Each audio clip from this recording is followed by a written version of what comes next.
Welcome back, boxing fans.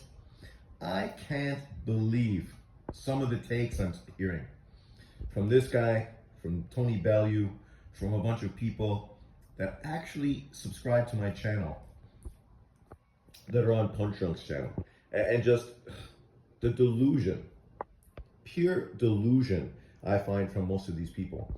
It's cool that you're a Taylor fan. I like Taylor more than I like Catterall.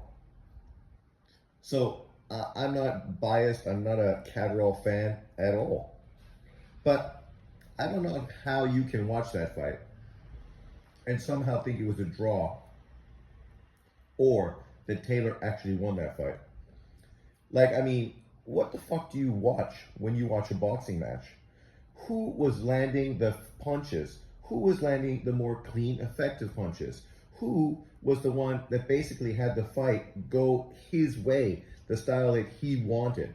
Taylor wanted to push, turn it into more of a scrap, more into a war, because that was the only way he was going to be really effective against a slicker boxer like Jack Catterall, who could not miss with his jab. Literally, he could not miss.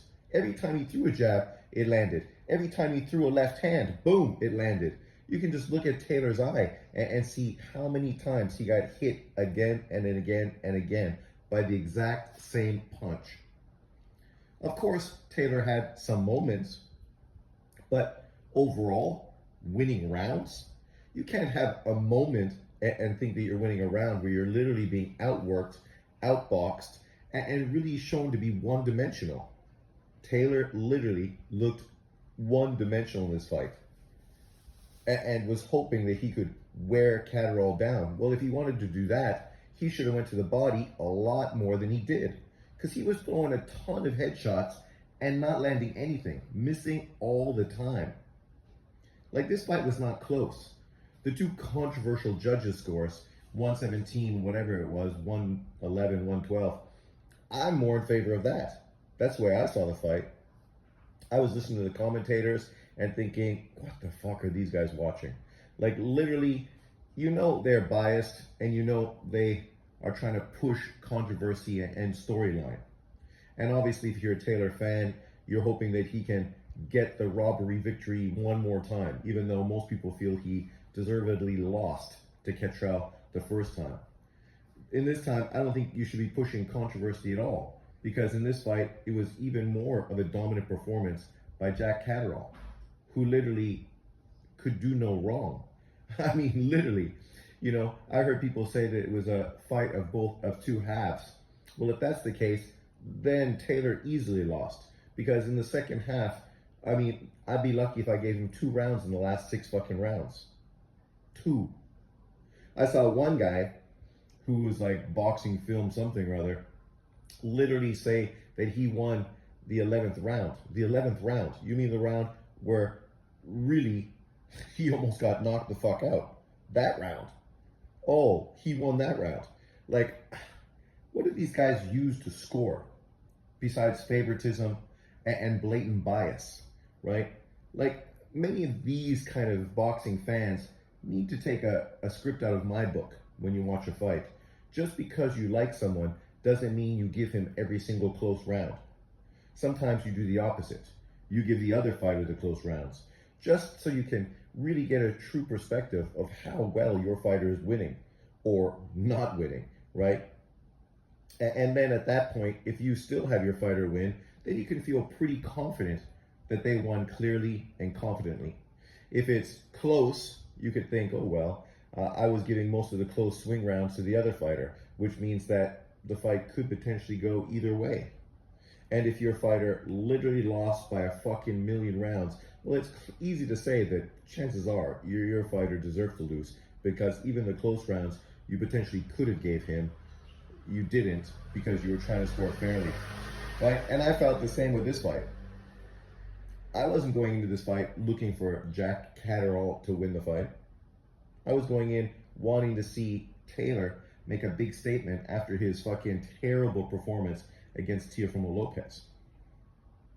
I can see why this guy, Punch Drunk, wants Taylor to win, because this will reflect positively on Lopez. Well, if Lopez could dominate and destroy Taylor, who who came back and won against Jack Catterall, then obviously that just shows what a great performance and what a great fighter Teofimo Lopez is.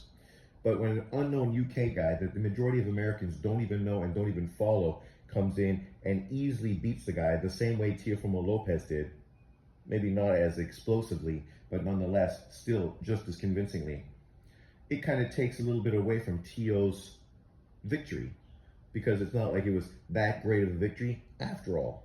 Maybe it's just that at this point, Taylor is not the fighter he once was. He stayed at the weight too long. He should have moved up. He's not grown and progressed his career, becoming much more of a one-dimensional fighter who literally does not get his fucking head off the line. That left hand Catterall was throwing, he was ducking down so he couldn't even see and throwing that punch. Very similar to what we saw Danny Garcia land when he knocked out Amir Khan. A punch that he threw exactly the same as this kind of punch that Catterall was throwing. When you're not even looking, you're just throwing it knowing the guy's head is going to be right there, because literally he never moves his fucking head. That's why every single jab Catterall threw consistently landed on Taylor's face. Like, it's cool that people like and fanboy for fighters. We see it consistently. But in this case, come on, people. You create controversy literally where there's no fucking controversy.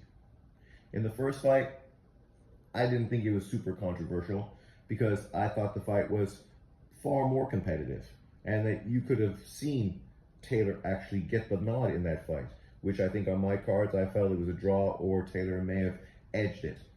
So when people were saying Catterall was robbed, I was thinking, oh, come on. Now you're just being dramatic. And now to come out and now say the opposite, that Taylor was robbed. So Catterall got robbed in Scotland, Taylor got robbed in the UK. Fuck, get out of here. It's not that deep. It ain't that serious. And as far as Bob Arum's stupid statement, he just made himself look like fucking, he's, you know, I was talking about how Copus Mentis, Bob Arum was in an interview I saw recently. But based on what he did today, I sort of have to step back and take away any positivity I said about this 96-year-old boxing promoter who literally just made himself look ridiculous. So you're not going to bring any more American fighters to the UK, okay? Who cares? Right? Like, literally at this point, who cares? And the irony is, you're saying that, but fucking Taylor's not American. He's Scottish. So the statement just makes no sense at all, right? Literally. But, you know, this is what you expect from boxing. People love to push controversy where there is no controversy. There's no controversy in today's fight. The better man won, clearly. You could say the scorecards maybe were too wide. I don't think they were. I think generally scorecards are basically garbage. I would say these three scorecards were far more representative of actually what did happen, right? The problem is we tend to get one scorecard, which is ridiculously wide, in a fight that most people feel is competitively close. And that fight card generally does look ridiculous. But these two cards, all three of these guys felt that Catterall won easily. And I agree, he won easily. I could easily make this fight 8-4. And that's me being generous to Taylor. Generous to Taylor. Because when I watched the fight, I did not literally see him win fucking 4 rounds.